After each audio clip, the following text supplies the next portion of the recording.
নমস্কার ছাত্রছাত্রীরা, আজকের জীবনবিজ্ঞান ক্লাসে তোমাদের সবাইকে স্বাগত।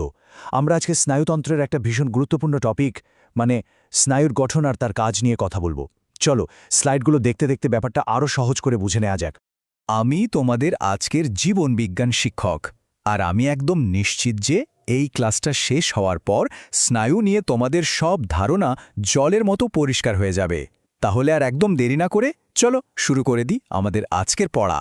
আচ্ছা, সরাসরি পড়ার মধ্যে ঢোকার আগে চলো একটা খুব মজার উদাহরণ দিয়ে শুরু করি। তোমরা কি কখনো ভেবে দেখেছ যে আমাদের এই যে নার্ভ বা স্নায়ু, এর কাজের সাথে আমাদের সমাজে নারীদের ভূমিকার একটা দারুণ মিল থাকতে পারে?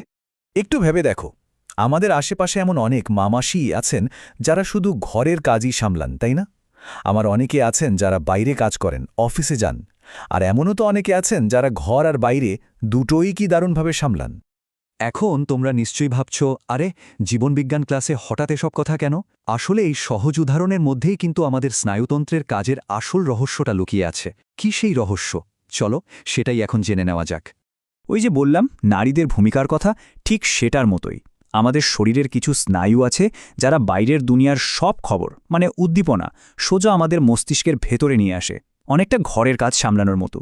আবার কিছু স্নায়ু আছে যারা মস্তিষ্ক থেকে নির্দেশ নিয়ে শরীরের বিভিন্ন অংশে পৌঁছে দেয়, ঠিক যেমন বাইরের কাজ সামলানো হয়। তো কাজের এই দিক বা ডাইরেকশন অনুযায়ী কিন্তু স্নায়ুদের ভাগ করা হয়। প্রথমেই আসি সংজ্ঞাবহ বা অ্যাফারেন্ট নার্ভের কথায়। আচ্ছা, এদের কাজটা কি? এদের কাজ হলো আমাদের যে পঞ্চ ইন্দ্রিয় আছে, মানে চোখ, কান, নাক, জিভ, ত্বক, সেখান থেকে বিভিন্ন খবর বা উদ্দীপনা, ধরো গরম লাগলো বা কেউ চিমটি কাটল, এইসব খবরগুলো নিয়ে সোজা আমাদের সেন্ট্রাল নার্ভাস সিস্টেম বা কেন্দ্রীয় স্নায়ুতন্ত্রে পৌঁছে দেওয়া। যেহেতু এরা খবরটা ভেতরে নিয়ে আসছে, তাই এদের আর একটা নাম হলো অন্তর্বাহী স্নায়ু। সহজ, তাই না? এর কয়েকটা দারুণ উদাহরণ দিই, তাহলেই বুঝতে পারবে। যেমন ধরো অলফ্যাক্টরি নার্ভ, এটার জন্যই কিন্তু আমরা ফুলের মিষ্টি গন্ধ পাই। তারপর আছে অপটিক নার্ভ, যার জন্য আমরা এই সুন্দর পৃথিবীটা দেখতে পাচ্ছি। আর অডিটরি নার্ভ, ওটা না থাকলে তো আমরা কোনো শব্দই শুনতে পেতাম না। এই সবই হলো সংজ্ঞাবহ স্নায়ু। এবার চলো দেখি আজ্ঞাবাহ বা ইফারেন্ট নার্ভ কি করে। এরা হলো আমাদের মস্তিষ্কের আজ্ঞা পালনকারী, বলতে পারো একদল সৈনিক। মস্তিষ্ক বা সেন্ট্রাল নার্ভাস সিস্টেম যখন কোনো নির্দেশ দেয়, এরা সেই নির্দেশটা নিয়ে আমাদের পেশি বা গ্রন্থির মতো কারক অঙ্গে পৌঁছে দেয়। যেমন ধরো, তোমাকে মশা কামড়ালো, সঙ্গে সঙ্গে যে তুমি হাত দিয়ে মশাটা তাড়াও, এই নির্দেশটা কিন্তু এই আজ্ঞাবাহ স্নায়ুই বয়ে নিয়ে এসেছে।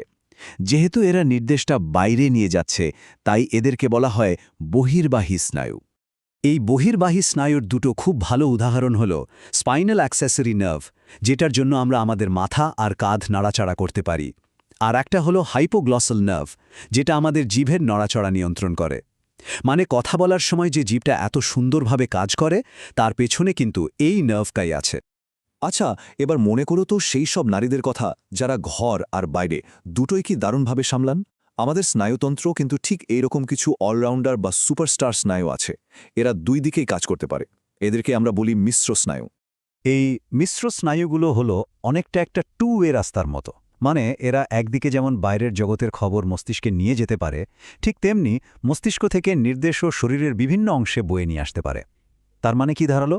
এরা অন্তর্বাহী আর বহির্বাহী দুটো কাজই একসাথে করে। এ দুটো খুব ভালো উদাহরণ হলো ফেশিয়াল নার্ভ।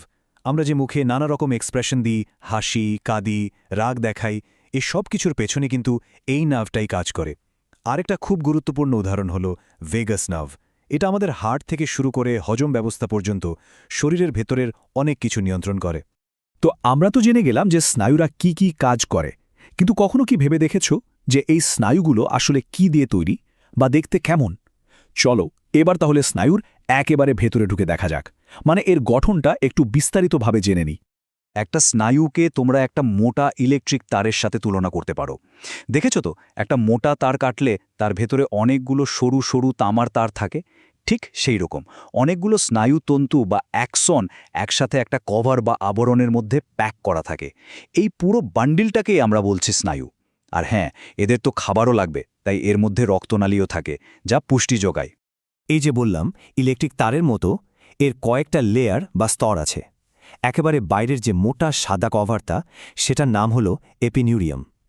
এবার তার ভেতরে যে ছোট্ট ছোট্ট তারের গোছা বা বান্ডেলগুলো থাকে সেগুলোকে যে আবরণটা ঘিরে রাখে তার নাম পেরিনিউরিয়াম। আর সবশেষে প্রত্যেকটা একদম সরু সিঙ্গল স্নায়ুতন্ত্রকে যে পাতলা কভারটা ঢেকে রাখে তার নাম হল এন্ডোনিউরিয়াম। বাইরে থেকে ভেতরে এপিনিউরিয়াম, পেরিনিউরিয়াম আর এন্ডোনিউরিয়াম। আচ্ছা, আমরা তো জানলাম যে স্নায়ু হলো আসলে অ্যাক্সন বা স্নায়ুতন্তুর গোছা। তাহলে একটা প্রশ্ন আসছে না মনে, যে নিউরনের আসল বডিটা মানে কোষ দেহটা সেটা কোথায় থাকে? ঠিক এখানেই আসছে নার্ভ গ্যাংলিয়ন বা স্নায়ু গ্রন্থির কথা। ওই কোষ দেহগুলোই সব একসাথে জড়ো হয়ে এই গ্যাংলিয়ন তৈরি করে। আমাদের সেন্ট্রাল নার্ভাস সিস্টেমের বাইরে অনেকটা রেললাইনের জাংশন স্টেশনের মতো অনেকগুলো নিউরনের কোষ দেহ একসঙ্গে এসে জমা হয়। আর এই জমাট বাঁধা কোষ দেহগুলো মিলে একটা ফোলা মতো অংশ তৈরি করে। যোগকলা দিয়ে ঢাকা এই ফোলা অংশটাকেই বলা হয় স্নায়ুগ্রন্থি বা নার্ভ গ্যাংলিয়ন।